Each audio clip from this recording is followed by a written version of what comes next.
Welcome to the groundbreaking news program that delves into the heart of Mormonism, your weekly window into the unique intersection of news, history, and culture that resonates with the tapestry of Mormonism.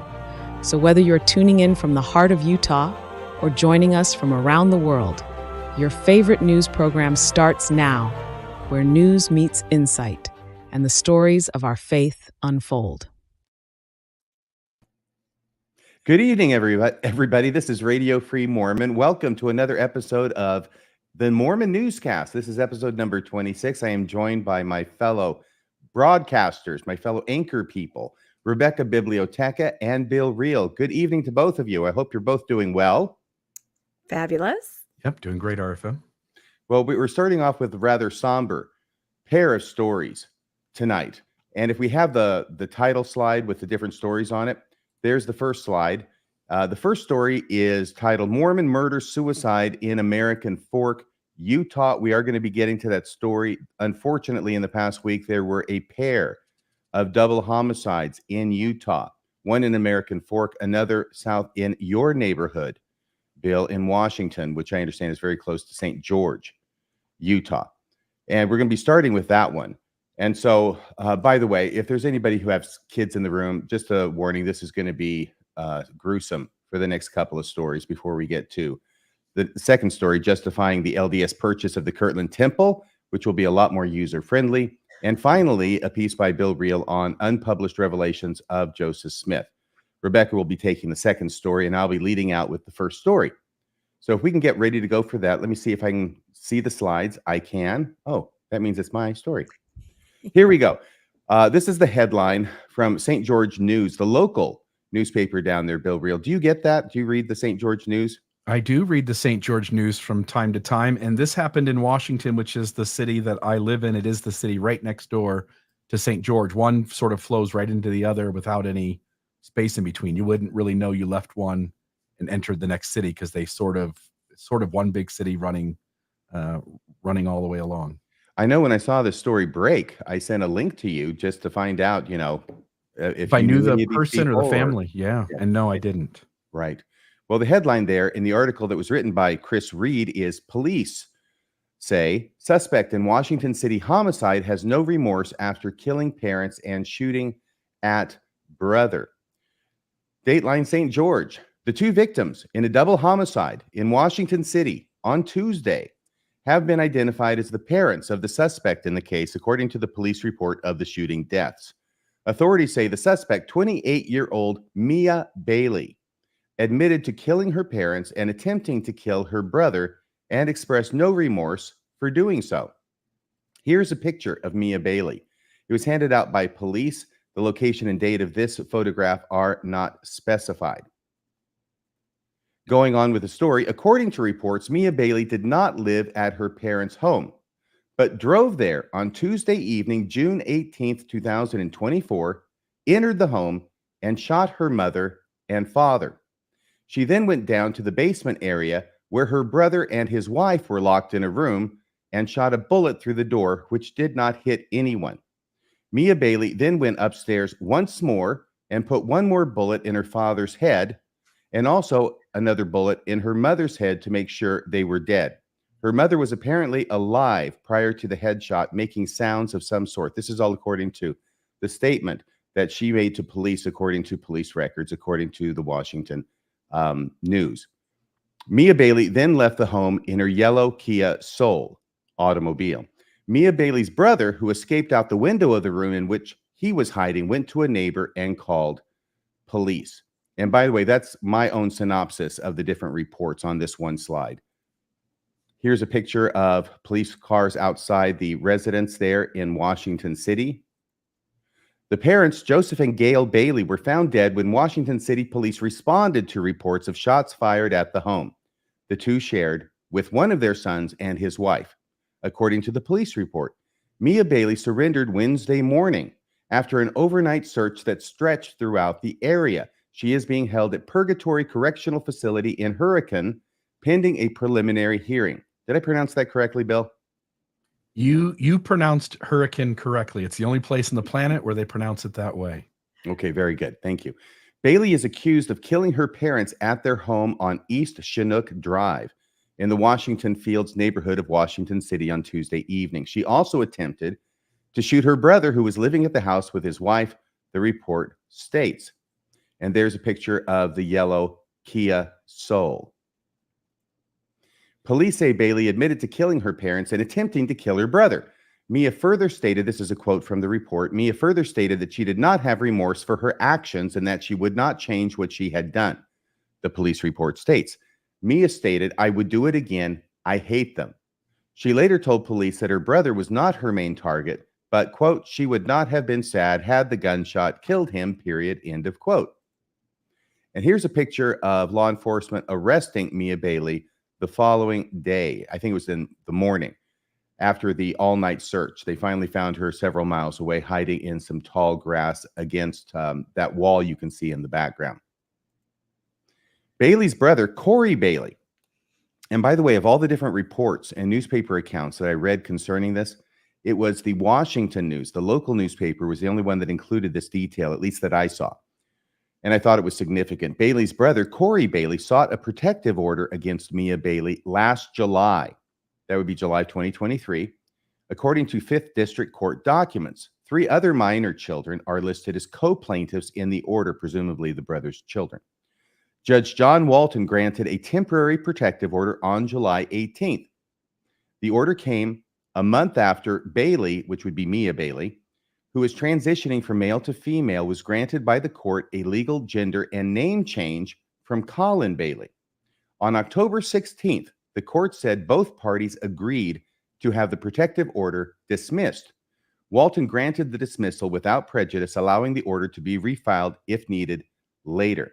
I put this in here because I think it's significant to know that this is not something of recent vintage, at least this animus going on in the family, and it goes back at least to July of last year, where a protective order was sought and obtained by Mia Bailey's brother. This is an update by Pat Reevey of KSL.com, published June 21st, 2024. A 28-year-old woman accused of brutally killing her parents in their home is now facing 11 felony charges, including 10 first-degree felonies. However, the prosecutor has filed a notice that they are not going to be seeking the death penalty. Mia Bailey was charged Friday in 5th District Court with 2 counts of aggravated murder, a first-degree felony. Prosecutors note in charging documents, however, that the state is not seeking capital punishment. Accordingly, aggravated murder is not a capital felony. Aggravated murder is punishable by an indeterminate prison term of not less than 25 years, and which may be for life or life in prison without parole. Okay, so that's the first story that we're covering there, and then we'll get to the second story in American Fork here presently. Comments from you, Rebecca, on this first story? Well, I think it's just been a really sad couple weeks, and I didn't realize till we're all on here together that the first story you just covered is right there where Bill is. The second story is a mile from me. Like, I drive that direction all the time. So it's just been a really sad week when it comes to things like this. And I'm just really sorry that there's so much pain and so many people are suffering. And I feel really bad. It's been a lot to read this kind of news, but I know it's important to cover it. But yeah, it's been a lot. Your thoughts, Bill? Yeah, I hate to even jump in here. I mean, I think it's in our faith, especially on the believing side, there are a lot of preconceived notions around the transgender issue.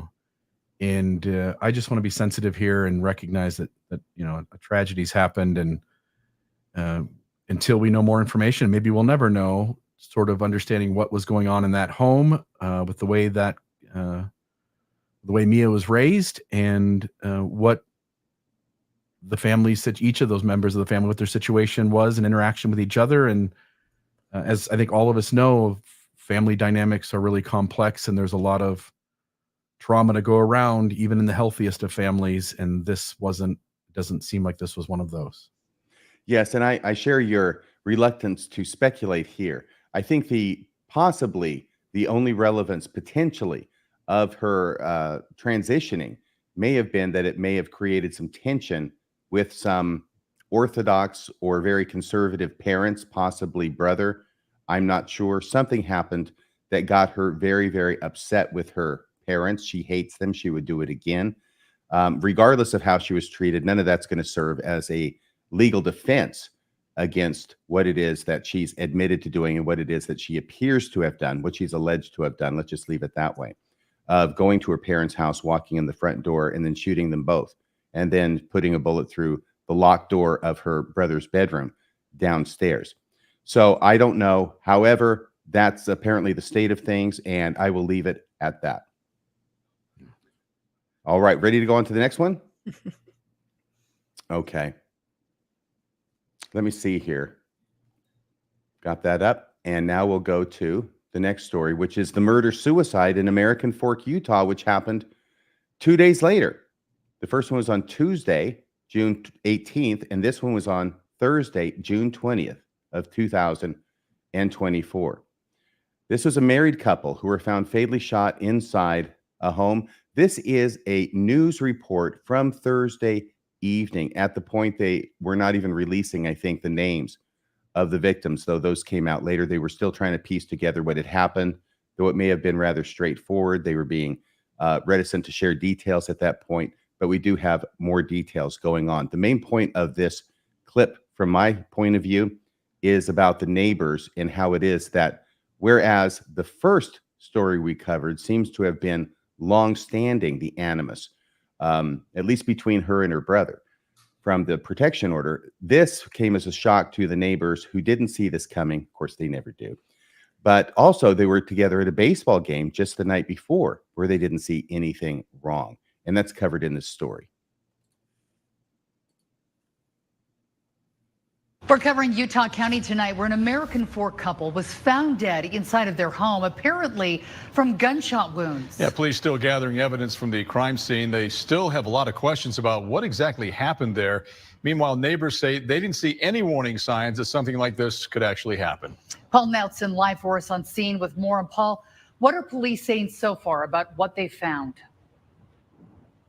Well, investigators are not identifying the couple, but they are confirming that it was a husband and wife, and they were called to this house near 1400 North and 80 East. You can see they're still here, but they were called here after a family member found the couple inside one of the rooms, and this happened just before 1 o'clock in the afternoon. And investigators also say it appears both of them suffered at least one gunshot wound, but they are not specifying who shot who. Also, American Fork Police Chief Cameron Paul says this case might not be so clear-cut. He says there are unique factors that were found inside the room, but he will not explain what those factors are yet. There's a lot of forensics that go into the investigation, a lot of evidence collection. Obviously, we'll incorporate the help of the medical examiner's office that will be able to give us a little more information on manner of death and cause of death. Now, we spoke with the neighbors who say they knew the couple very well, and this might sound cliche, but they say they truly are stunned that something like this can happen. They say both of them were wonderful people in their view, and they were even playing softball with a group of friends just last night, and there wasn't any hint of any kind of problem. In fact, the neighbors say that the wife actually brought ice cream for the rest of the players. The husband spoke to neighbors about making future plans. So again, no sign of any trouble happening here in the place where two people were found dead inside their home. Reporting live, Paul Nelson, KUTV 2 News. So I have no idea at this point as to what it is that the officers found inside that they thought was strange or unusual. But within very short order, they concluded that it was a murder-suicide and that the wife had been shot twice by the husband, who then turned the gun on himself. The headline is Tragedy Strikes American Fork. Local couple found dead in apparent murder-suicide. This from the American Fork Citizen, an article by Rob Shelton, published June 21st, 2024. A quiet neighborhood in American Fork was shaken on Thursday afternoon when police discovered the bodies of 57-year-old Olin Johnson and his wife, 52-year-old Carolyn Johnson, in their home. The American Fork Police Department has officially classified the incident as a murder-suicide, stating that Olin Johnson is believed to have shot his wife before taking his own life. The tragic discovery was made following a report of the bodies being found in their home at approximately 12:41 p.m. on Thursday. Upon arrival, police found both Olin and Carolyn Johnson deceased. Here's a picture of the two, Olin Johnson, 57, and Carolyn Johnson, 52, who were found dead inside their American Fork home on Thursday. The family is requesting privacy as they grieve their loss. We express our most profound and sincere condolences to the family and friends of Olin and Carolyn, the AFPD said in a statement. In the wake of this heartbreaking event, friends and family have come together to support the Johnsons' 6 children. A GoFundMe page has been set up with a goal of raising $20,000 to help cover funeral expenses and other unexpected costs. Here is the bio page for Carolyn Johnson from BYU, where she was an adjunct faculty. She was a voice coach and a teacher there, and I understand also privately she would teach voice classes, and she was a performer as well. Celebration of Life was held last night, which was Sunday, and it was announced here. A celebration of life. There's a picture with Olin and Carolyn in the middle and their children on each side, with spouses, I would presume, if they're married. It was scheduled and happened on Sunday, June 23rd from 8:30 to 9:30 p.m. in Art Dye Park in American Fork. It was a candlelight vigil. Underneath it, it says, please bring goodies to share, a candle, blanket, and warm memories. And further underneath that, and this is part of the article, to further honor the memory of Olin and Carolyn Johnson, a candlelight vigil has been organized by friends and family. The vigil will be held on Sunday, June 23rd at 8:30 p.m. at Art Dye Park, where the community will gather to mourn and remember the couple. And here is, I'm not sure if this is a tweet that went out apparently from some of the children, where it says, for those wanting to come celebrate my wonderful parents' lives, this candlelight vigil is happening tomorrow night. Further funeral arrangements, are still being made. Thank you to everyone who has reached out and supported in other ways. And here are 2 photographs of that vigil that was held last night. There were hundreds of people who turned out for this vigil. And we're going to go to Rebecca here in just a second. But I want to throw this now to Bill and ask if you have any, I'm sorry. Bill and I are both trying to do the slides together and it's not working out. So do you have any thoughts about this story, Bill? I am sort of the same with the first one. Like you can't ever know, but it in this case, you see this from time to time. This happens, I feel like at least once a year, we're all sort of dealing with, and almost always it's the husband who shoots the wife and then shoots himself. And again, I just can't imagine what it is that goes on in someone's home that drives people to make that as the decision that they feel that's the option, that's the best option for them to carry out. And again, can't even begin to speculate, but I think that if anything, these 2 stories remind us that mental health and people feeling like they have other options to resolve serious issues in their life might be something that we as communities and also in terms of government resources, I think need to always maybe be trying to do better at. What do you think about this, Rebecca? Oh, I've been thinking a lot about this today, and I was actually going to go to the vigil. The park is right by my house, but my dang dog disappeared for about 20 hours, and we were all panicking and driving around trying to find her. So we found her, but I missed the vigil because of that. So, it's I've actually seen I've seen her perform in, I think, at least one production. She's extremely well known in our area. She's performed in the Stadium of Fire and local productions. She's a very beloved person, in our area in Utah County. And so this news is just, I think, shocking to a lot of people. A lot of people were finding out for the first time on social media and saying things like, oh my gosh, she was my voice coach, or oh my gosh, she taught my daughter voice lessons, So on the surface there, you have this really unfortunate event. I think there are other levels to it. And I think maybe it's hard to describe or talk about what I was thinking today, maybe in this forum. But when I saw the announcement for the vigil to celebrate the wonderful parents, meaning the husband and wife. And when I learned, that there'll be a viewing of the 2 of them together, which makes me assume that it's going to be a double funeral from what I'm reading. I just, there's part of me that says, and you want to be respectful of all the children. I can't even put myself in their position. But part of me says, is there anyone that's sort of speaking for her, for the victim? I mean, and again, it's such a loaded situation.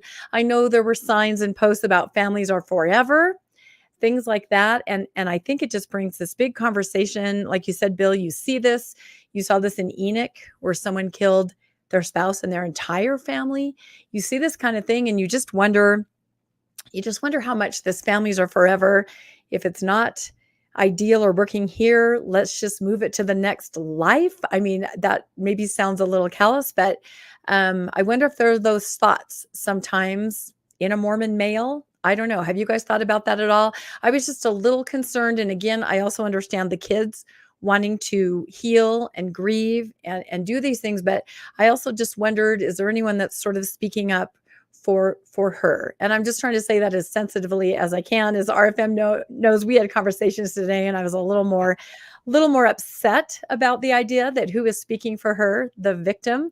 But I'm not going to go into that here. But I don't know. It might be a larger conversation. And again, just a tragedy for everyone. I actually drove past the house today on my way home from work, and there was a young person taking mail into the house. I assume a young adult that lives there, seemed pretty normal. There were a lot of cars around, but again, it's just, you just can't even fathom it. And then all these other factors of having a double funeral and a double viewing. And if you really think that through, what that might mean, or the emotions that might elicit with some people, maybe on her side of the family, I don't know. Have you guys thought any more about that? Well, I thought the house where this happened was on a cul-de-sac. No, not a cul-de-sac. It's on like a bend. It's on a bend. On a bend. So Yeah. it legitimately is on your way Yeah. home or wherever it was you were going. Yeah. Okay. You weren't making a special point of driving by I'm there. not a looky-loo, no. And I did not take pictures. That would be terrible. Although I have been known to do that. I also live by the Lafferty murder duplex, and I have gone there and taken pictures. So, Oh my gosh. Well, I know, look, these kids are going through something absolutely horrific. They have been whopped upside the head with an emotional 2x4, which I do not expect that they've even begun to recover from yet. Yeah. And yet, I mean, I'm left thinking, is there something wrong with me? Because this seems kind of bizarre that you've got this isn't a couple who were well respected and really wonderful. I mean, apparently they were both of those things, at least among certain circles that are speaking out. But they weren't walking along and got struck by lightning together, right? He murdered her. And it's like nobody's wanting to mention that, or we're just sort of ignoring that and whistling past the graveyard and pretending that everything's still okay.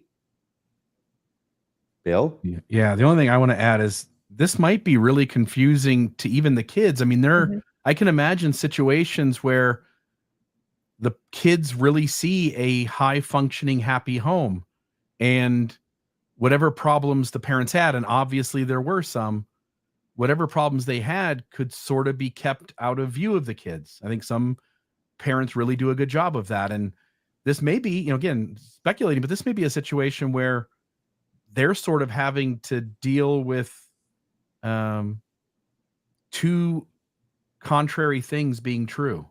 And that may not lead to the best ability to sort of figure this out in quick time with the sort of stress and I don't know what mental, burden and trauma that this is on them. This could really be just an extremely, and naturally, even in the most understanding of what's going on of these kinds of situations, I think it would be difficult, but I can see potential stories where they sort of really got caught by surprise and don't know how to handle it. Oh, yes. Just like Carolyn got caught by surprise when he pulled out a gun and plugged her twice. But, I'm not here. I want to make it clear. I'm not here to judge the children at all. Okay. I'm looking at it separate and apart. And I have, thankfully, that advantage to be able to look at it from the outside and not be involved in it like these children are. And God bless them.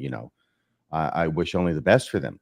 But I have to second what Rebecca says is there nobody who's speaking for the victim here? She has a family, I would think. She must have parents and siblings, and no one's speaking for her. It seems to be one unified voice of, this is a very, very sad thing, but they'll be together forever. So let's share our families. Let's gather together and share our memories of both of them. Anyway, those are just some passing thoughts that I have, and it just seems bizarre to me at this point. But regardless of that, I'm not trying to be judgmental of the family, but I'm not getting this. No, and there are a lot of comments and perspectives and opinions on social media. If you look at any of the posts, there are people that have known the couple longer, and they do weigh in on possible scenarios that we won't talk about here. But there's always way more to a story than on the surface. But yeah, it's just a tragic week. I mean, both those things, just really sad. Yeah, can I just say something here, make an announcement? If you've got a problem with your marriage, okay, there's a reason God created divorce lawyers. And it's because you can get divorced. Okay. Divorce is not the end of the world. Divorce is a completely viable and socially acceptable alternative to either living forever in misery or killing your spouse.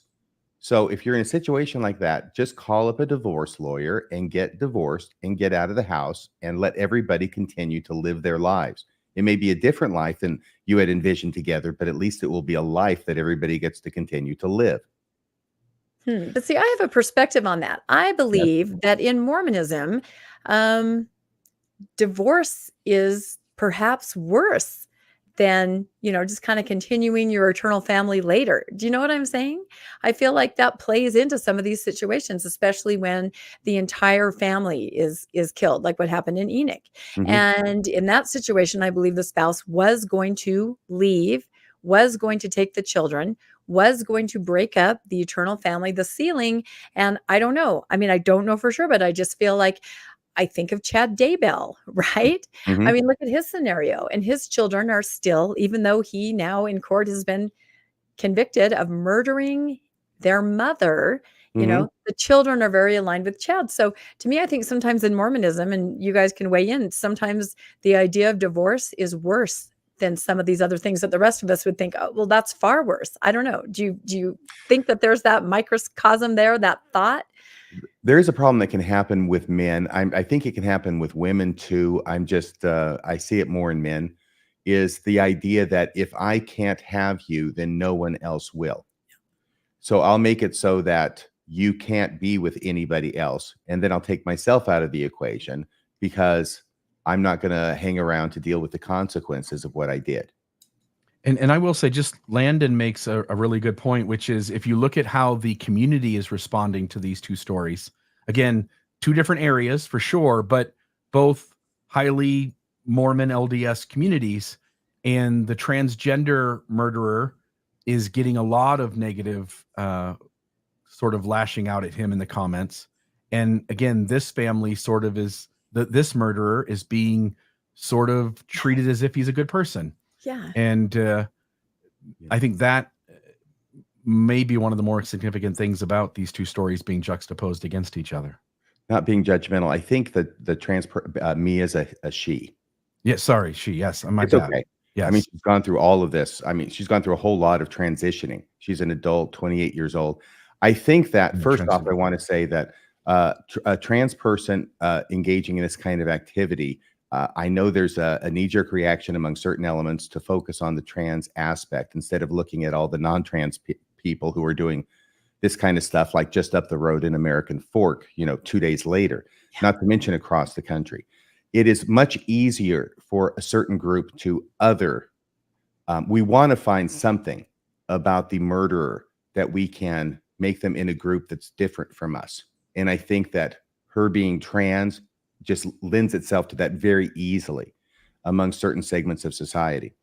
In American Fork, how do you other this guy? Besides the fact he's a wife-killing son of a bitch, okay? But how do you other him within the community when he's an upstanding member of, I'm imagining, the church of the community? He's a multimillionaire. He's got $1 million house. What is it that you can say about him to other him or put him in another group to make yourself feel safe or different in some way? And maybe there isn't anything, and maybe that plays into why it is there's a different reaction. I'm just trying to address Landon's question. I think it's a very good question, though I don't know we can come to any solid answers on it. Yeah. All right. So let's go on here. And the next story is going to be one from Rebecca about the Kirtland Temple and an announcement that was made rather recently by my old missionary companion, who is now the church historian. Take it away, Rebecca. I feel like we need some kind of palate cleanser. I mean, that was a heavy first couple of stories. Oh my shower goodness. or something. Yeah, absolutely. Whew, yeah, no, I've been thinking about those this whole week. So, but yes, this is a story I've been wanting to cover for a while, and I was actually all prepared to cover it last week, and then I had a conversation with our favorite historian, Dan Vogel, who pointed me in the, gave me some other ideas. So I kind of retooled what I was doing because he's in the chat, right? Usually he's like a shark. If you say something that's not right, he's going to pop up and he's going to tell you, which we love, right? I just love having that element there that you can get real-time clarification. I won't say correction. I'll say clarification. We love Dan. So this is an article that came out just about a week or so ago, like I said last week. And this was in the church news. It's been everywhere in Deseret News. Everyone's talking about it. Of course, we all know the Kirtland Temple and all kinds of properties were purchased by the church months ago. And the church has since taken ownership. They are leading the tours. And some of the artifacts have even made their way to Salt Lake. With my co-host Landon, we've gone to the Church History Museum. We've seen the door from Liberty Jail. We've seen we've seen letters between Emma and Joseph, all kinds of things. So, but this is an address that was given at the Mormon History Association. And it's kind of funny because you have to ask yourself, why was this address needed? So the article is called Why the Kirtland Temple and Other Historic Properties Are So Valuable to the Church. In other words, why did they pay so much freaking money? Was it like $190 some odd million? 192. And I also heard anecdotally that also other kinds of donors made donations to the community of Christ. So I think that number is much higher. And again, it was the temple itself and then all kinds of properties, some in Nauvoo, artifacts, things like that. There's a whole list, lots of articles that you can look up. So the subheading is The Answer is Rooted in Latter-day Saint Doctrine, says Elder Kyle McKay, church historian and recorder. And I will say, not only is he the church historian and recorder, he is the former mission companion of our own Radio Free Mormon. And there's a picture of them. I know you don't know how I got this picture, RFM, but there the two of you are on your bicycles in Japan. Okay, if you squint, it kind of looks like it could be the two of you. It's the best that AI could do. So. Elder McKay is the one on the left. He looks a little bit like Jim Carrey back then. That's right. That's exactly right. And you look really industrious and sincere, ready to go get some converts in Japan. Anyway, they were former missionary companions, and you podcasted about different things that he has said before. But in this case, he is addressing the Mormon History Association, which means scholars from all over, right? Scholars that know their stuff. And he's the church historian, so he knows his stuff. And he is going to tell everybody why they spent so much money. Why was it so important that they purchased all these artifacts in the Kirtland Temple? And it says on March 5th, the joint statement, Community of Christ and the Church of Jesus Christ of Latter-day Saints announced the transfer of the Kirtland Temple as well as other historic buildings and artifacts to the Church of Jesus Christ for $192.5, we can't forget the $0.5 million. While most church members rejoiced, many inside and out of the church may have wondered why the church would ever spend such a large sum of money on anything other than humanitarian aid. Okay, I got to stop you. Did he actually say other than humanitarian aid? Yes. Is that every other dollar they get other than this 192.5 goes to humanitarian aid? I know. That's what I thought. Who are they talking to that's asking this question? I don't think it's any of us because we know the answer. Anyway, I'm sorry. Okay, straight face. Here we go. All right. Elder Kyle S. McKay, a General Authority 70 who serves as a church historian and recorder, who is a lawyer, addressed the topic in an opening keynote lecture before a crowd of hundreds gathered at the 59th Annual Mormon History Association Conference in northeastern Ohio on Thursday, June 13th. So a couple weeks ago. So, and some pictures of the beautiful temple. I temple watch and I know all things temple. I think the Kirtland Temple is beautiful. I love it. He says, I was not a decision maker for the church, but I feel I can speak somewhat of the transaction from the perspective of the Church of Jesus Christ to give at least a partial understanding of why the church would spend such a large sum of money for the Kirtland Temple and other real and personal property. Again, I feel like they must be getting this question a lot because, it sort of has some negative connotations. Why would they be addressing this in this way if they hadn't heard it over and over? Why did you spend so much freaking money? It's also very important to clarify that he wasn't involved in the decision, because you Yes. never send out the decision makers, because Yes. then they might be responsible for answering some direct questions about what was really going on. He can just talk about it. So he's not subject to actually knowing what happened. No, and that is used all the time. As you know, my co-host and I watch all kinds of city council meetings. We read all kinds of minutes of meetings where church officials go to these sites where they're building temples, and almost every single one of them eventually says, that's above my pay grade. That's above my pay grade. I'm not a decision maker. And Landon keeps saying, who the heck sends somebody to a business meeting where a decision needs to be made when you're not the decision maker? Anyway, that's a tangent, but you're absolutely right. It's like the Swedish Rescue, where they didn't send an Yes. apostle at all. Yeah. All they sent was the church historian and Richard Turley. Yeah, it was brother Marlon Perkins, I think it was. Marlon Jensen? Marlon Perkins? Marlon Perkins. Huh? Not Give Merlin. us the theme song to Wild Kingdom, will you? Exactly. Da, da, da, da, da. Okay. No, they said the church historian and a flunky to go and address the questions, because they don't want to have anybody there who's going to be responsible for what's said. Yeah, I think that's true, especially in this case. It's pretty outrageous. So, okay, not a decision maker, but he's here and he's going to explain all of it. So the question is, why buy so high is what they're saying. Returning to the question of why the church would pay such an eye-popping amount for the Kirtland Temple and other properties, Elder McKay focused on the sacred events of one day, and that's April 3rd, 1836. And he says, remember, he's the historian and he is addressing historians. Many historians, keep this in mind as we talk about this. He says, I cannot think of a single day during the ongoing restoration when there was more restored than April 3rd, 1836, he said. So incredible significance is what he's alluding to. So, and I love AI. You can't make an angel or some kind of heavenly visitor on AI. At least I can't without wings. So I know that Mormon angels don't have wings, but use your imagination. Suspend your disbelief. So, if for those of our viewers or listeners that are not familiar with this auspicious date in LDS church history, on this date, Joseph Smith and Oliver Cowdery were visited by Jesus Christ and experienced visions where priesthood keys were conveyed by ancient prophets, Moses, Elias, and Elijah. Again, this is part of the keynote address that Kyle McKay is giving to the historians.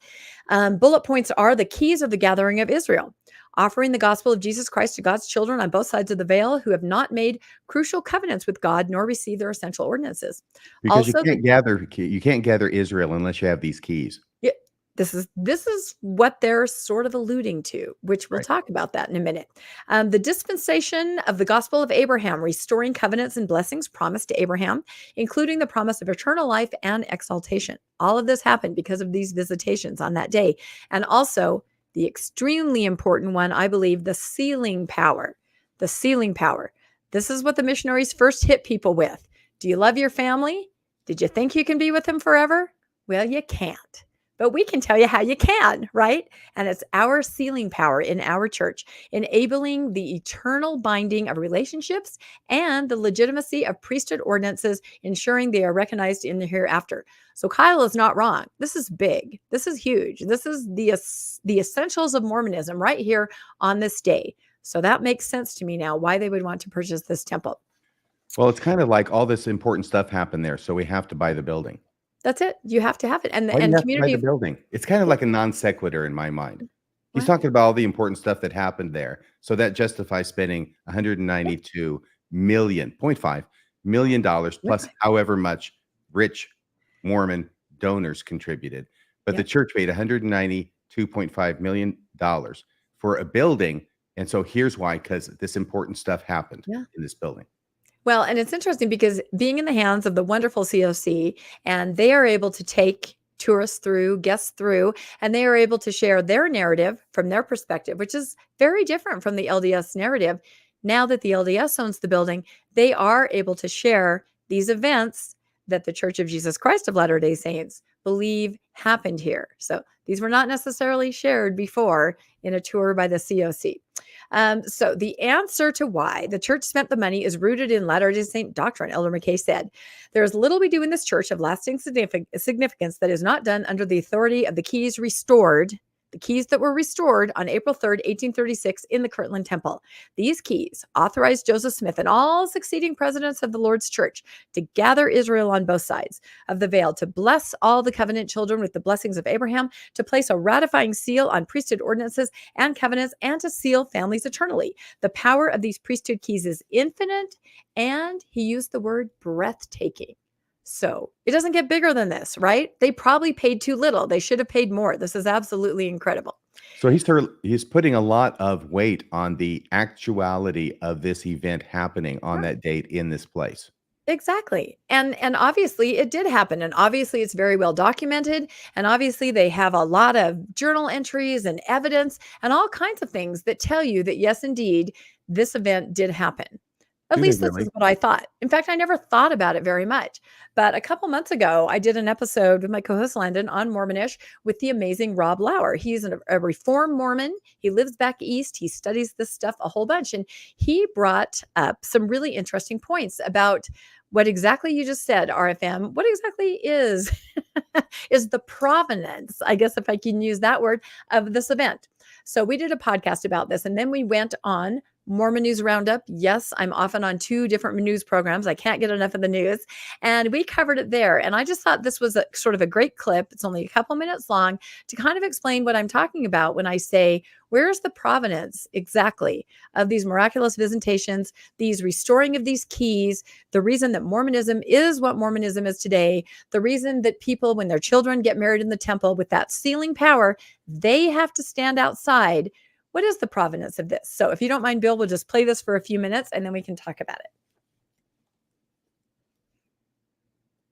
Now, the Sunday afternoon session is probably the most important session.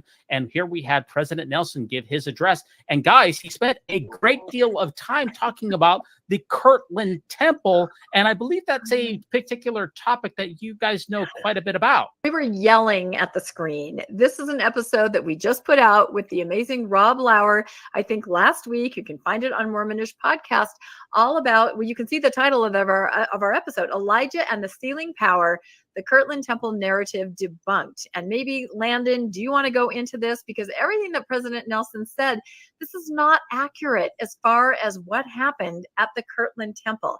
And one of our concerns with the Kirtland Temple now being in the hands of the LDS Church is the COC, Community of Christ.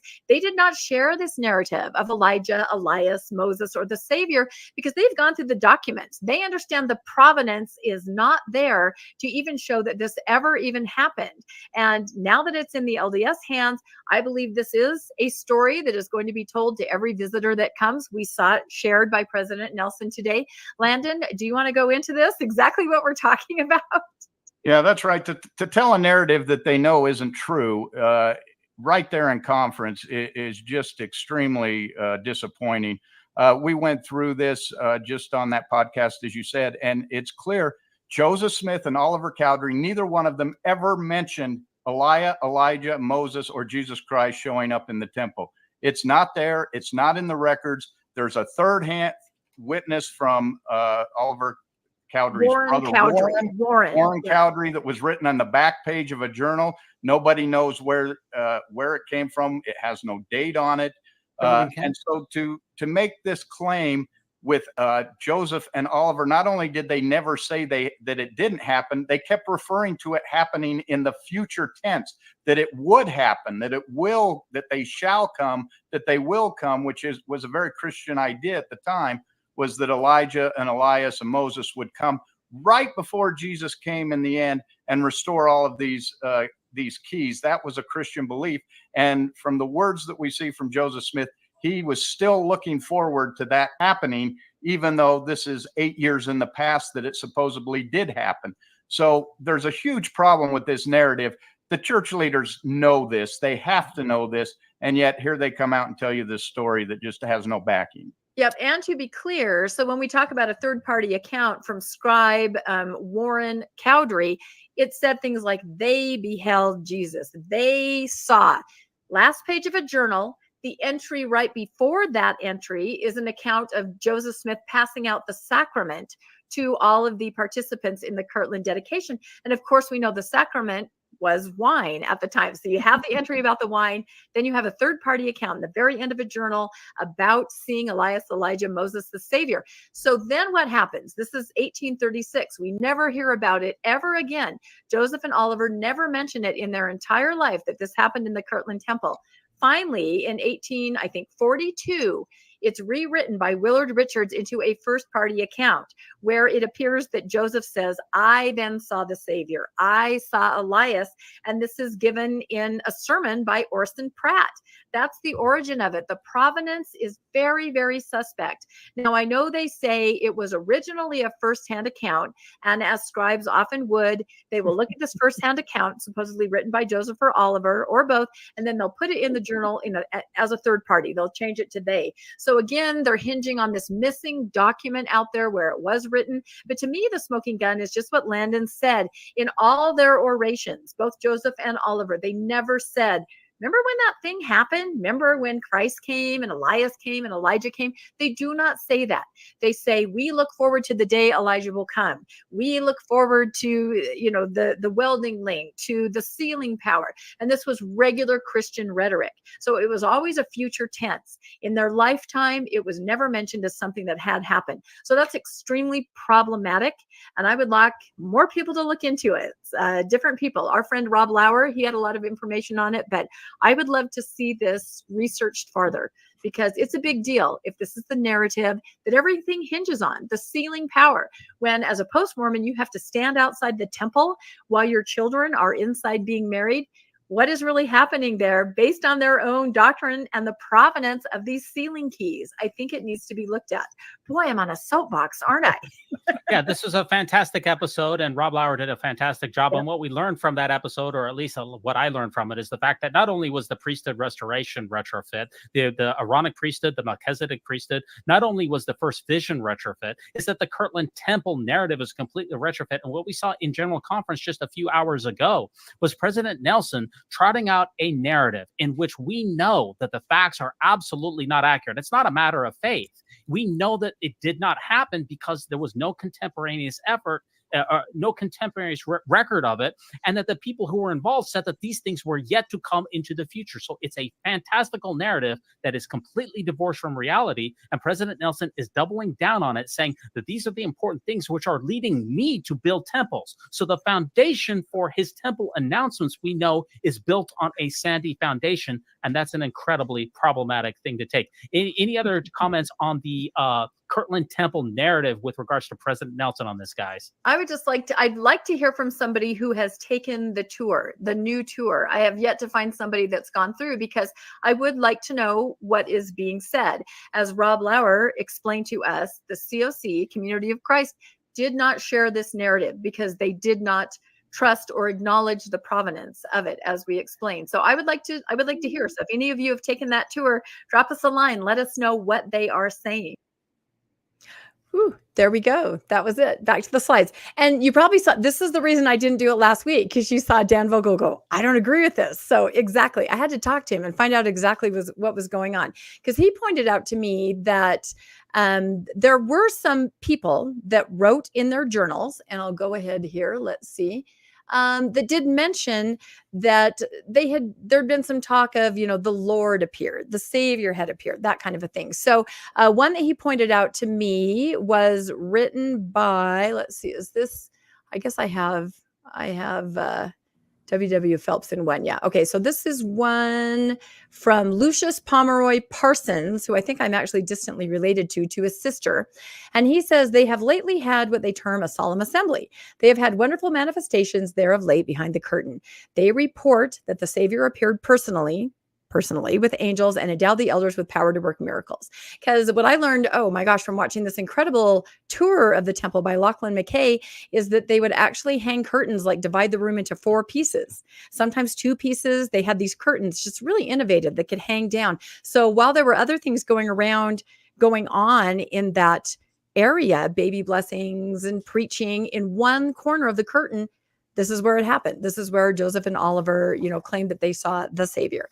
The second one, W.W. Phelps to his sister. On Sunday, April 3rd, the 12 held meeting and administered the sacrament. It was a glorious time.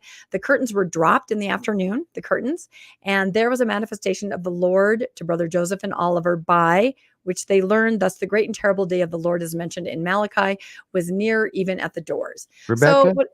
Yes. What does that by in brackets with a question mark mean, and the learned in the same sentence? I have no idea. I think we should ask Dan Vogel. I know he's there. Is that an attempt to reconstruct something that's illegible in the document? It probably is something like that. So what's interesting to me then is yes, there was mention of it. There was talk, that the Lord had appeared.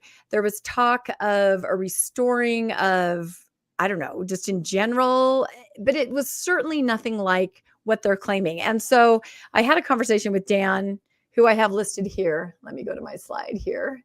Let's see. I talked to a lot of people. John Hamer, Dan. Okay. As I wrote, Dan Vogel, badass historian, and he gave him permission to use this quotes. He says, the Kirtland Temple, Jesus, Moses, Elijah, Elias narrative is part of the priesthood restoration narratives that were developed 1834 to 36 by Smith and Cowdery. They are highly suspicious. Smith and Cowdery were co-presidents, and with the temple visions, they claimed keys that no one else had, which made it more difficult for challengers to break away. I don't believe the visitations had anything to do with the sealing power. This is what I'm trying to say in a roundabout way. Later associated with temple marriage and baptisms for the dead. These were merely dispensational keys that were later applied by Joseph Smith to baptisms for the dead. The understanding evolved. It was an evolving kind of a narrative and a story. In 1836, there was no baptisms for the dead, and polygamy wouldn't be associated with the keys, especially since Cowdery would come out so strong against it in the following months and years. So Dan helped me understand a little bit that there were some narratives where people did kind of, oh, here he goes, good, the third person. Yeah, no, it's not backdated. And we never claimed it was backdated. We just said third person, not first person. I feel like the church, if they had something else in third person and it didn't support their narrative, they would cut it out. But in this case, it's okay.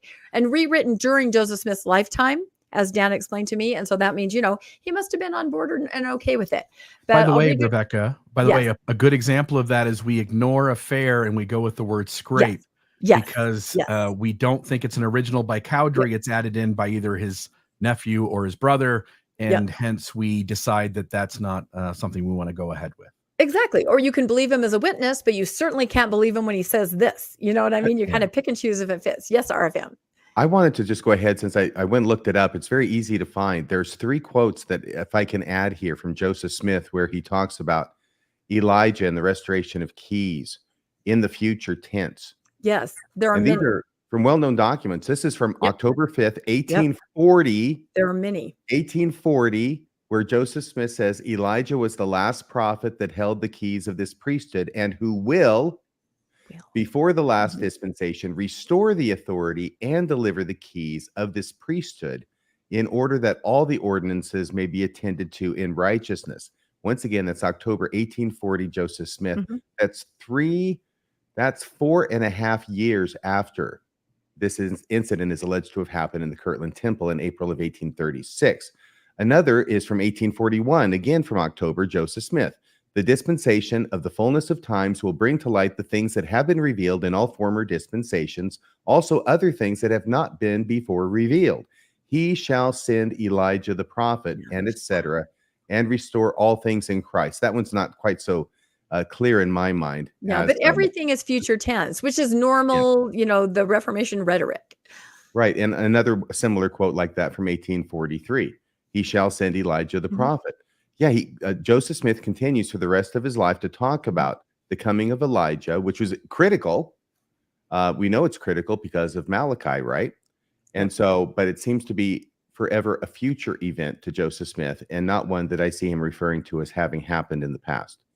Yeah, exactly. And our episode, which is really long, I won't play it here with Rob Lauer, but it covered all that, which is interesting. And if I could even read this from Rob Lauer, who's a Reformed Mormon, has a very interesting perspective.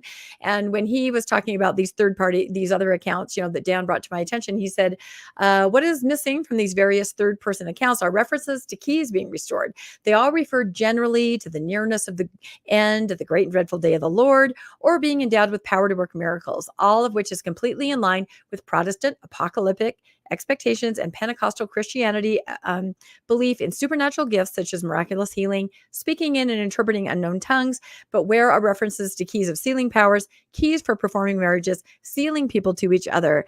It's reasonable to assume that Joseph was okay with including the vision in his history, but I've yet to see anything from Joseph or Oliver or their contemporaries at the time stating or implying anything like the 1852 current LDS interpretation of the vision. So sorry, I couldn't read that and see what Dan Vogel said, but I guess what we can say is it's very wiggly. Do you think we can arrive at that at least? Yeah, I think that Dan had commented that Joseph Smith had a different interpretation of the event. That's true. And then, of course, for another perspective, I had to reach out to John Hamer from the Community of Christ. It was really interesting to talk to everybody about this. And again, I will say, we don't know exactly, and we can't explain it. But should really Kyle McKay be announcing this to all of these historians who know better than that this narrative is set in stone? So John Hamer from Community of Christ says, was I on the slide? Yes, I was. The Kirtland Temple visitations is not an important story. Again, they didn't focus on this. COC, when they owned the building, this was not a focus. There were visionary experiences in Kirtland Temple. However, LDS ideas that there were visitations rely on late sources that are anachronistic. So he's saying late sources, Dan Vogel saying not late sources, wiggle room there. While LDS people date the sealing power restoration to this time, this is anachronistic and false. Obviously, the idea that you are seeing both Elijah and Elias, two names for the same figure, I think a lot of you have heard about that, shows that any vision is drawn from the visionary's context, in this case, his own ignorance of history. It's a total nonsense story in terms of sealing power that is completely discredited from a historical perspective. So I think there are a lot of opinions on this. I would love to see Dan do a podcast on this. I would love to see Mormonism Live do a podcast on this. I think it's really important because they really talk about this like it's completely locked down. This is what happened. This is the reason that we do all this. This is the most important thing, the sealing power that we offer to everybody who joins that nobody else has. And I think it's too important to just kind of be on this foundation that seems to be kind of sandy to me. So I don't know. What do you guys think? Have you podcasted about it before? Have you thought about it before? I think that Kyle is correct that unless they double down on this and cinch this down as an actual data point in history, the church is in real trouble. So they have no choice but to double down on it, I think, regardless of its historical provenance. Yeah. No, I think that's exactly right. There is no other choice. They have to talk about it extremely authoritatively. And like I showed in my little clip, President Nelson also talked about it as extremely authoritatively. It happened in the way that we're saying. Well, we've got it in the scripture, section 110.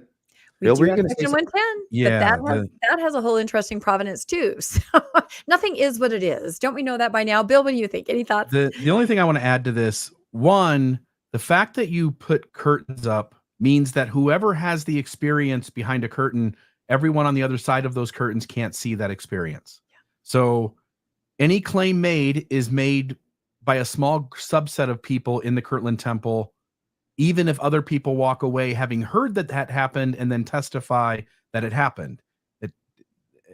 They would have to see it for it actually to be an experience they could testify to. The second thing is that based on our episode last week, where Dan Vogel and Radio Free Mormon and myself took a deep look at the 3 witnesses and the 8 witnesses for the Book of Mormon and looked at numerous quotes around those experiences, even the church likes to say the 8 witness experience is a physical experience. But what we found was there were several quotes attributed to John Whitmer and to Martin Harris, who both said that the 8 witness experience was a physical experience and that there were other problems with it. It was a second sight or spiritual eyes By the way, experience? So you said that they said it was a physical experience. Did you mean spiritual experience? No, what I'm saying is that the church wants to tell you that the 8 witnesses is a physical experience, and that it then goes hand in hand with the 3 witnesses, which is a spiritual experience. And by having those be 2 very different experiences, they testify of each other. What we found in the episode that we did is Dan and Radio Free Mormon and myself, we put a bunch of quotes up on the screen that showed that John Whitmer directly and Martin Harris secondhand attributed the 8 witness experience as a spiritual eyes, a second sight experience. And hence, when Joseph and Oliver go into the Kirtland Temple, should we expect anything else when the 3 witness experience and the 8 witness experience is said to be a second sight or spiritual eyes experience? Why wouldn't the Kirtland Temple be the same, more of just the same? Yep. No, I think it's great. It's really interesting to look into. And again, I appreciate Dan and his perspective, and I would love to see him actually do a podcast on it, because there's a lot to it. There's a lot of nuance. And I think that he keeps us from going off the rails, right? And ranting like I did in the video I showed. So, Well, I mean, for you, this whole thing about the sealing keys being the reason that non-member parents have to wait outside the temple became recently not just theoretical for you. Isn't that right, Rebecca? Exactly. Let's just say that in very general and broad terms. It was not theoretical at all, and it was very painful. So I think maybe that's why I'm so about this. Yeah, understandably so. Okay. So thank you for that. Let's see what we have next. Was that the end of your story on this one, Rebecca? I think that's the end. I think I took up about 3/4 of the time. It sounded like you had come to a period. I had. Did you want to mention that? That was our discussion question, but I think we already discussed it. So I don't think we need that. But we can enjoy the picture. That's a nice drawing of a painting of what happened there. And one thing that could lend itself to some confusion in this area is that during the dedication ceremonies, there were many people claiming to see angels and Jesus in different accounts. So, lots of people were seeing angels. I don't know that they gave their names, walking up and back and forth on the roof, right? You remember the stories about the angels walking back and forth on the roof. And it was like when they got to the end of the roof, it was like they were walking off stage past a curtain, an invisible curtain. They would disappear from view, and then others would come back from this invisible curtain, like an invisible. They would appear there on the edge of the roof and just sort of walk along it to show their approbation of the proceedings. Yeah. All right. Well, we have a story next from Bill Reel. It has to do with, I'll let you take the first slide there, Bill. It has to do with the recent publication by our very own young Stephen Smoot and Brian Passantino. I think that's how I pronounced it. Passantino, who are editors of a book where now they are presenting and collecting some of Joseph Smith's uncanonized revelations. Yeah, and I just want to say one more thing about the last story, which is, yes, Mormonism, and really only a few brands of Mormonism, think that Elias and Elijah are 2 different people. Do we know, by the way, do you guys, either of you know, if there are any other Christian denominations or sects that believe? Well, given my encyclopedic knowledge of the beliefs of every other Christian denomination, I know, but have you ever heard that? No way. No, I have no idea.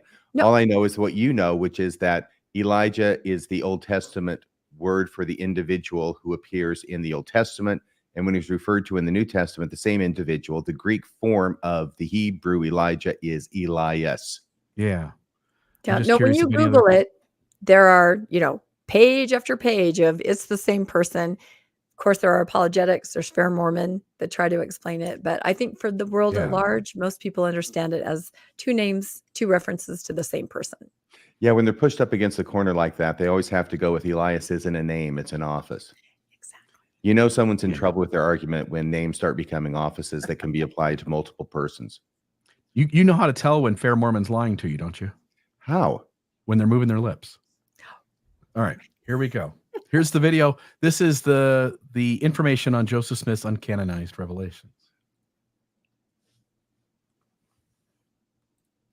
Good evening. Tonight we delve into the publication by historians Stephen Smoot and Brian Passantino, named Joseph Smith's Uncanonized Revelations. This book uncovers over 40 previously uncanonized revelations by Mormon founder Joseph Smith, also specifically the Church of Jesus Christ of Latter-day Saints. From prophecies of war to celestial doctrines and the blessings of polygamy, these revelations offer a fascinating yet controversial glimpse into Smith's prolific role as a revelator. Let's begin with this so-called Adamic language, a supposed divine tongue revealed by Smith. According to Smith, this ancient language includes terms such as Amen, allegedly meaning the being which made all things in all its parts. However, this so-called ancient language suspiciously borrows heavily from English. It's as if Smith created a mystical dialect by tweaking English words, which contradicts everything we know about the evolution of language. Language evolves independently and distinctly over millennia. Therefore, the credibility of this Adamic language is highly questionable and seems more like an invention to bolster Smith's prophetic claims. Moving on to the prophecies of war and peace, one revelation from 1837 warns of a very fierce and very terrible war approaching. The prophecy is reminiscent of the 1832 prophecy in the Doctrine and Covenants about the American Civil War. Yet, the prediction of war is hardly unique or revolutionary. Human history is a relentless cycle of conflict and peace. From ancient battles to modern warfare, societies have always experienced periods of turmoil, interspersed with relative calm. Smith's revelation fits neatly into this timeless pattern of human behavior, offering nothing particularly prophetic or new. Now, let's address the contentious topic of polygamy. Despite increasing beliefs among Latter-day Saints that Joseph Smith did not originate polygamy, substantial evidence points to the contrary. The book highlights an 1842 revelation where Smith marries Newell K. Whitney's daughter, Sarah Ann, endorsing the practice. This is consistent with records from the Nauvoo Expositor, Nauvoo High Council, and Nauvoo City Council, all pointing to Smith's involvement in polygamy. These historical documents suggest that Smith not only originated the theology, but also promoted the practice of polygamy, challenging the narrative that he was not its originator. And while this book deals with the unpublished revelations of Joseph Smith, it's important to note that there are unpublished revelations from other LDS leaders, including the 1886 revelation where John Taylor, LDS prophet at the time, claimed he was directed by Christ himself to continue polygamy at all costs. But it's certainly not the only one. In conclusion, while Smoot and Pasatino's book aims to strengthen belief in Smith's prophetic role, it also opens the door to a critical examination. And because who one trusts as their spiritual authorities, and because of the spiritual beliefs one feels compelled to hold, they can give a person or a group of people permission to marginalize, traumatize, and even kill. It is essential, therefore, to distinguish between real revelation from the gods and the myths and fabrication that spiritual gurus and their systems have imposed for tens of thousands, if not hundreds of thousands of years. Back to you, RFM. Thank you very much for that, Mr. Real. That was fascinating. You know, I think that I actually recognized each and every one of those cult leaders that you put up there on the screen. They went by fast, but I think I nailed them.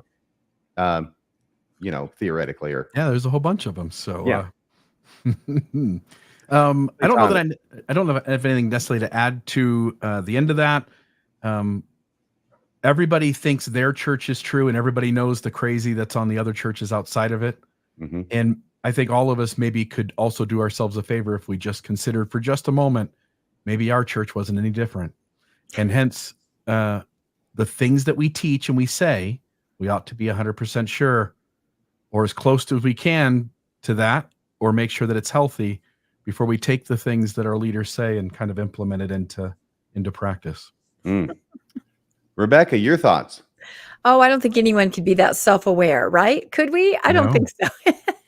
Who is it? And someone will say in the chat, it's I think a famous atheist who says, isn't it amazing out of all the religions in the world that you happen to be born right where the true one is being practiced? Everybody thinks that, right? Of course we do. So no, I think it's very constructive to look at things like that, because when you see everything back to back to back, I think it does start to make a little dent in what you're thinking. I hope maybe for people to see that and make comparisons. I know a lot of people say, oh, I can't talk to my relatives or my family up front. Maybe I can get them to watch this documentary about another religion or another cult or something. Mhm. And maybe they'll see some kind of similarity that will sort of, do something, a little rewiring. Because we did a podcast recently on Dave McCraney's book, How Minds Change. And we learned that you can never just go at somebody with facts, because that'll just make them kind of assimilate them and gaslight themselves to make them part of what they already knew, which Right. is why you can have wonderful people say, oh, I already knew all about that. I knew about the polygamy. I knew about the 14-year-olds. I'm fine, right? Because it's more painful to change your entire paradigm based on these new things that you're hearing. So you kind of assimilate it. This is a great book, Dave McCraney. Oh, it's wonderful because it really tells you can't talk to your family and friends like that. But what you can perhaps do is something like this, show the different revelations back to back. Say, look at this. This is really interesting. Are you picking anything up? I don't know. I just love to see it presented that way. I don't know. What do you think, RFM?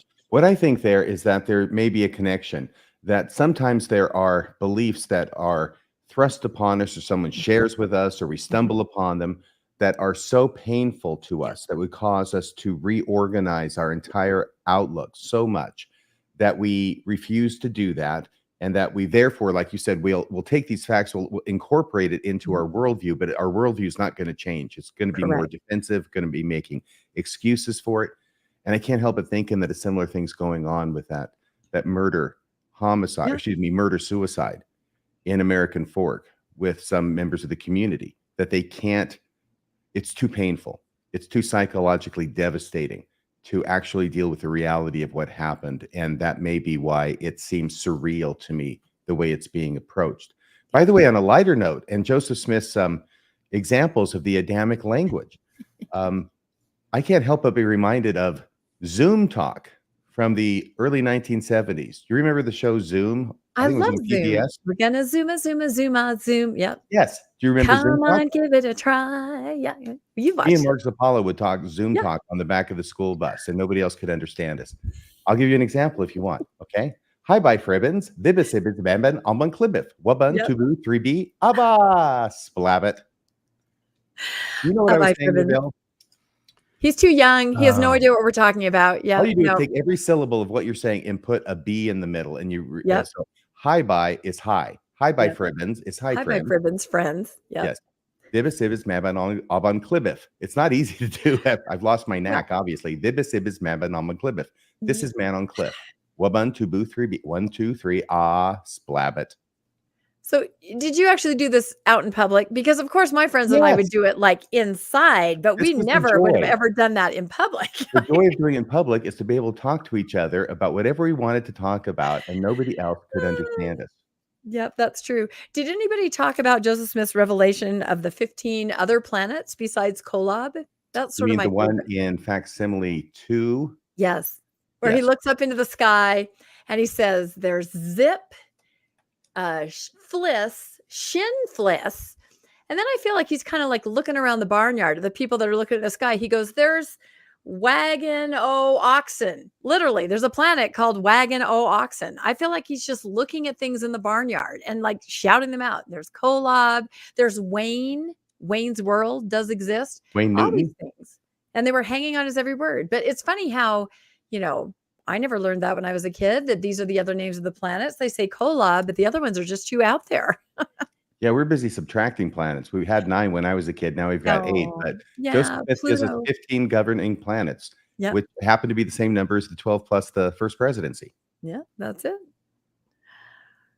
Well, we're going far afield now. Did you want to add anything to that, Bill? Would you like me to teach you, give you a little tutorial in Zoom talk later? I think you freaked everybody out with your Zoom talk, honestly. I'll just make a note. In an early episode of Mormonism Live, we played a TikTok where somebody made Joseph Smith do that whole thing waxen, wagon, Yeah. oxen, Yep. and Shinfless. you could just imagine how Yeah. goofy it is to just invent your own astronomy and name planets, anyway. No, I think the Adamic language is just a clear example. It's not one you really want to talk about. Jacob Hansen himself in my interview admitted that he doesn't agree that Joseph Smith knew the Adamic language. And as soon as you start to pick these things apart and go, well, that actually is a problem for the truthfulness of the church, it doesn't make much sense to me that these guys spent a lot of time talking to the Salt Lake Tribune about it. Anyway. Some things are just too embarrassing. I'm sorry, I just lost you. I was following you right up to that. It didn't make a lot of sense that these guys spent a lot of time talking to the Salt Lake Tribune. Was there an article about this?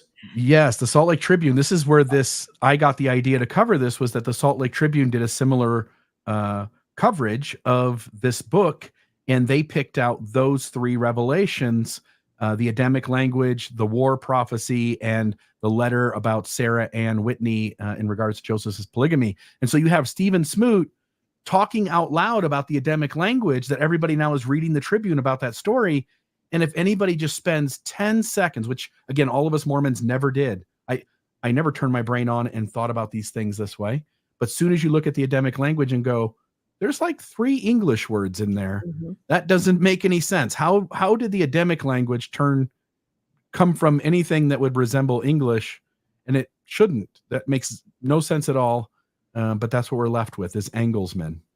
Well, this is one of those things that I knew about, of course, because I studied, but I was never comfortable with it because it seemed a little bit English. I mean, if Amun is God and son Amun is the son of God and Anglo-man is the angels, it's just like, okay, let's go to something else now. Yeah, that's one of those many subjects in Mormonism where I personally, and I think other people may have done the similar thing, it comes with red flags attached and neon signs going, do not go into this any deeper. So I didn't, until I finally realized maybe finding out the truth about things is more important than just defending one side of the argument. And that's when I left apologetics and started studying things a little bit more objectively. Yeah, you get embarrassed. You get embarrassed by some of these things that you have to read out of a lesson manual or hear about. Like I think about, do you remember the Hosanna shout, right? When they did it in conference, the one where Oaks was off, left shark. It was the other two who were off. What? Oaks was totally on beat. The other two were off. Oh, that's what it was. But I mean, I think about that. So that's something that it sounds amazing. Right? On paper, it sounds incredible. And so we had family members and friends that were posting all day about conference, all through the 2 days, posting every single thing that they did. For example, here's our conference pancakes. Here's our, every minutia of conference. And then when it came to that moment where they were actually going to sit in their home and do that, they didn't post about that. They didn't even talk about that, because I think there's just this moment of self-awareness where you're like, oh my goodness, this is awkward. This is kind of embarrassing. This is not what we thought it would be. And to me, the Hosanna shout is one of those big ones. Yeah, I agree. So Bill, you're putting this back up on the screen. Just to say, I mean, the son Amun is the son of God. Amun Anglesmen is what angels are called. So angels and angles is the same word, but somehow one language at the beginning of time and the other one has slowly turned into English after 1,000 years. Yeah. Yeah, this isn't one of the top 3 I'd be sharing with the Tribune, but apparently they think it's remarkable and it's evidence that Joseph Smith was a true prophet. Yeah. How else would he know the Adamic language? How else? All right. So I think that's the main stories, but Rebecca, you don't have to remind me. I saw you were about ready to. Rebecca has a nice denouement to this evening show. I had to. I just had to when I saw this. I just had to include it. Sometimes I just throw things in because I thought when I watched this clip that we're about to show, I felt like it was Mormonism finally spoken out loud. And this is from a single adult conference that was held in Orem, Utah over the weekend. Brad Wilcox was one of the keynote speakers. He was there talking to the youth. And this is the very end, I think, of their final fireside. The closing prayer has already been said, and someone has to get up and just give a few more quick announcements to all these young adults who are here. And I just felt like, oh my goodness, this is Mormonism right here.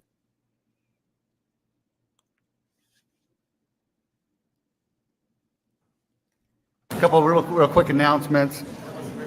The numbers are in.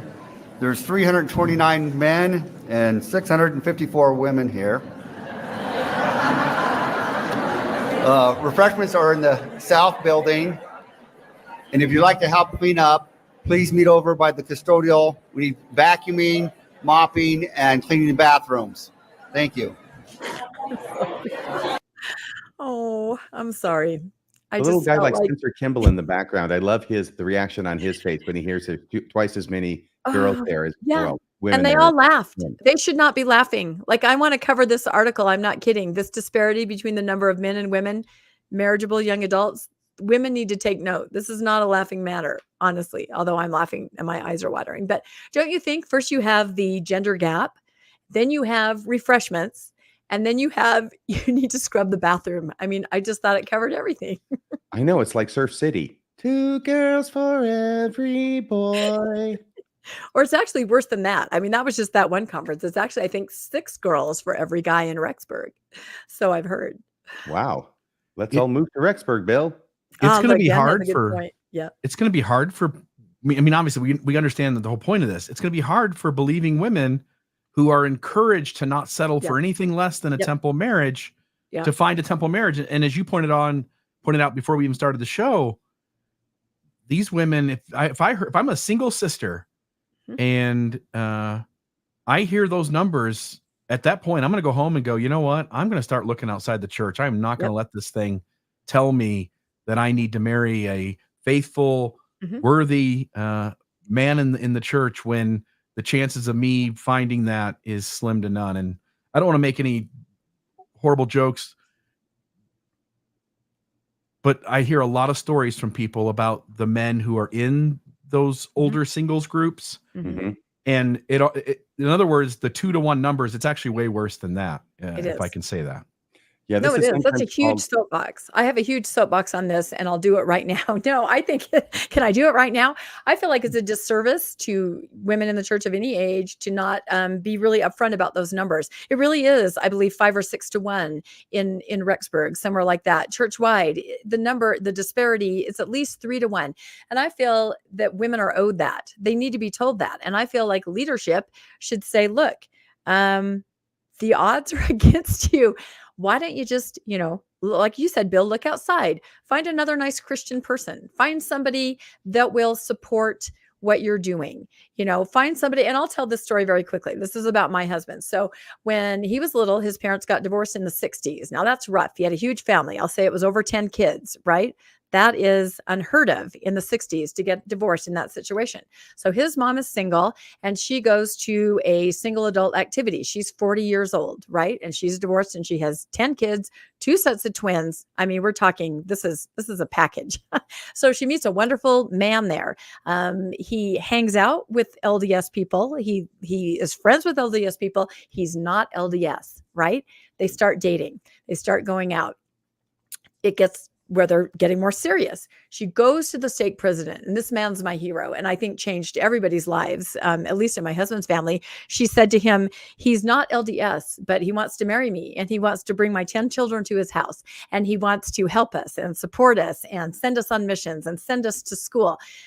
Now think about this stake president. You know as well as I do that he could have said, oh no, you need to hold out for that temple marriage, right? You know that there were stake presidents that would say that. This man didn't say that. He said, do it, go for it. And it changed the trajectory of all those people and all those families for life.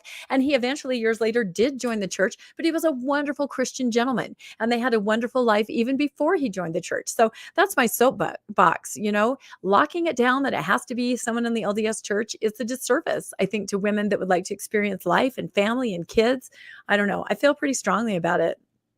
Well, referencing back to a recent episode that we did, apparently this stake president didn't take his job as seriously as a judge in Israel as others. Exactly. But thank goodness, right? Yes, I'm not kidding. absolutely. He could have just easily said, you know what? I'm sure there'll be someone else who'll take you 40-year-old and your 10 kids. I'm sure there'll be someone else. You just hold out for that.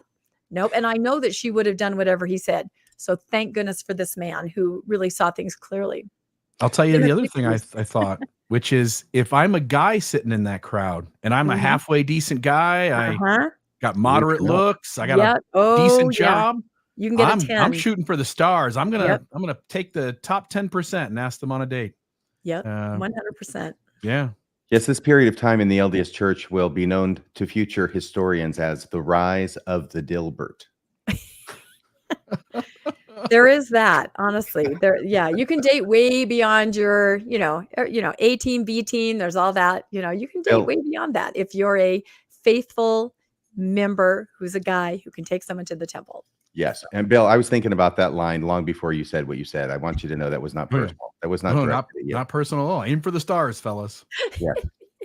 All right. So I think that's about everything for tonight. Anybody correct me if I'm wrong. If there's anything else anybody else wants to say. It was a lot. Hearing nothing? No? Okay, then we'll end the episode here. Thank you so much, everybody, for joining us on the Mormon Newscast. Please join us next week, next Monday, 6:00 p.m. Mountain Time for the next episode. Until then, thank you so much, Rebecca Biblioteca and Bill Reel, for joining me on this episode. Thanks, everybody, for watching.